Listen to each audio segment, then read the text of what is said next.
With the assistance of the outside broadcast unit, we will be linking from the database studio to their home.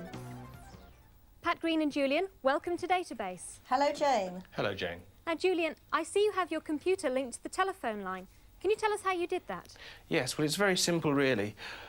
The telephone is connected to the telephone network with a British Telecom plug, and I simply remove the telephone jack from the telecom socket and plug it into this box here, the modem. I then take another wire from the modem and plug it in where the telephone was. I can then switch on the modem and we're ready to go. The computer is asking me if I want to log on, and it's now telling me to phone up the main Prestel computer, which I will now do. So it's a very simple connection to make. Extremely simple. And I can actually leave the modem plugged in once it's done that without affecting the telephone. I'm now waiting for the computer to answer me. It asks with a tone, and then I just flick a switch on the modem and replace the receiver. And things are starting to happen. Things are starting to happen. The Prestel computer is now asking me to enter my own personal password, which I've now done, and it comes up with an opening screen. And Julian, can you tell me, what is Micronet? Well, Micronet basically is an area of Prestel that's specially designed for microcomputer users. It has a lot of facilities. It has a magazine-type page of what's new today, the daily news, reviews of the current software that's available. There's a letters page so people can write in.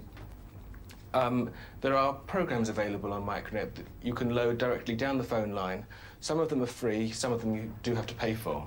Now, Pat, whose computer is it? Well, it's a cooperative, really. We all have a part share, but Julian and I mainly use it. And why did you buy a computer? Well, I was very interested in the new technology and didn't want to be left behind. I don't think it's only for the youngsters at school now. I think us older ones will have to learn a lot about it. And what do you use the computer for? Well, for keeping household records, such as what I have in the freezer and people's telephone numbers and addresses. I use it as a word processor for my letters, which always come out perfect now. And the most exciting thing I find is the mailbox where I write to other people on the Prestel system. And who have you written to recently? You got any examples? Yes, I sent a message to my doctor asking for a repeat prescription, and he's left the prescription for me in the chemist. Right. Well, thank you very much, Pat and Julian. We'll be seeing you later in the programme. Bye, Jane.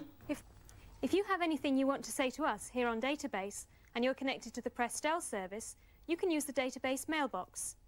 Pat Green is still with us in North London, and she's going to demonstrate this facility by sending us a message. Hello, Pat. Hello, Jane.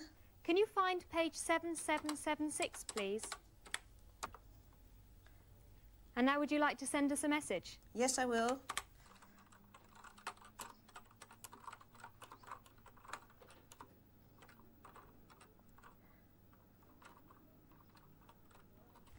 And I should be able to get the same message now on my screen. That's right.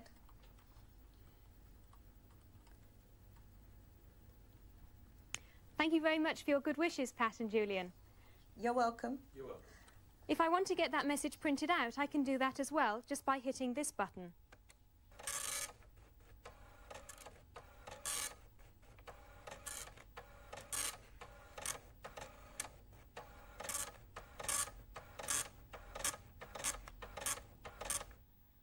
And there it is. And by the way, we've heard some rumours that Commodore are planning to launch their own rival to Micronet, which will come complete with a modem. Now, as we get some more news about CompuNet, we'll let you have it. In the meantime, if you want more information about Prestel or Micronet, then why not have a look at the database newsletter, which you can find on Oracle, page 182. That's page 182. Now, if you own a BBC Micro, stand by for the software transmission. You can record the data directly from the audio track of your video cassette recording of Database. Alternatively, if your television has an audio jack or an ear socket, you can take the data directly from that. The least successful method is to just place a microphone in front of the television set. Now, if you haven't got a BBC Micro, don't worry, because during the series we'll be transmitting data for the ZX81, the Spectrum, the Commodore 64, the VIC-20 and the Dragon. Now remember, these software transmissions are experimental, but if they're successful and you like them, then they may well become a regular feature of database later on in the year. Stand by for the software transmission. You better start your recorders now. Goodbye and see you next week from Earl's Court.